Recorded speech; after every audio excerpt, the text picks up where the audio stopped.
This veteran heavy metaler is offering his expertise to up-and-coming bands.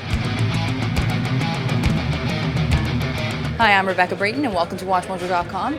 And today we're speaking with Jeff Waters of Annihilator about the direction of the metal industry. I kind of want to get your opinion on the general direction of metal today. It kind of started sucking in the 90s, obviously, but at the same time there was bands that kept it going. Pantera, of course, came and combined that Sabbath and Metallica thing. You know, metal started taking different forms, but it always seems to come back. And then later, finally, young guitar players started playing guitar solos again, which had stopped. And guys like Alexi Laiho from Children of Bodom, and even more recently Trivium, guys Matt and Corey, they're like super awesome, 8 hours a day practicing type of guitar players. That disappeared later in the 90s. And now that it's come back and the internet's helped a lot of younger kids that were into Sum 41 and Blink 182 and all this stuff, those pop punk bands started wearing Motorhead and British Steel and Iron Maiden shirts. And then, Sum 41 started doing Iron Maiden kind of harmony solo things. And these young little kids that were watching MTV were like, who's Motorhead? Who's Slayer? Who's Judas Priest? And Iron Maiden. And that, I could see it happening. It just spread out to the medium-sized bands, the Testament, Exodus, Overkill, Annihilator, those kind of bands. And now we're reaping the benefits of that, at least in North America. Alice, isn't it frightening? Alice, aren't you scared? Alice, isn't it wonderful? Living life for free. Now, you're here to judge a competition for up-and-coming bands. Now, what would be your biggest piece of advice to them? Well, as far as judging, I'm just going to see who's like into it and having fun, and who practices and who wants to sound good, and just, my own opinion, right? I just want to see people that have fun and give a damn about what they're doing.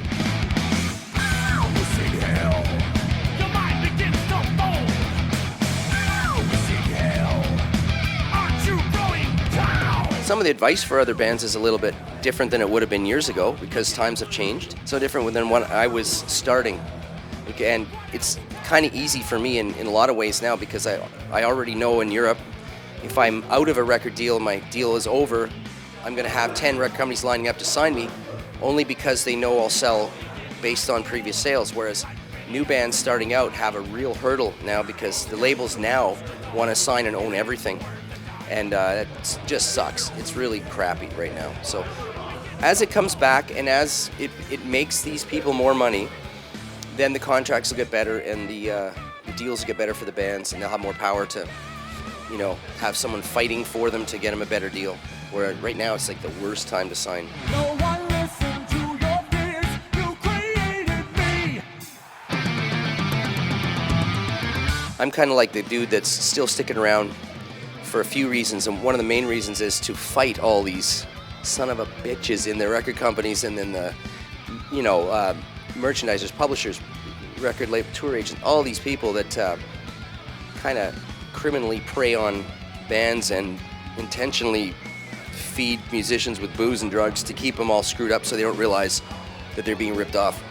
I kind of do a lot of work for other bands that have names that are kind of stuck in these management and label deals, and even guitar company endorsement deals.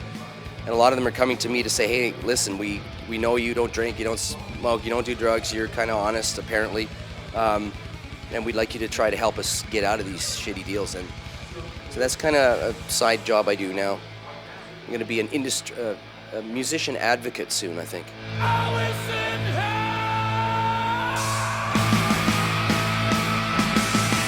Thank you very much. Thank you.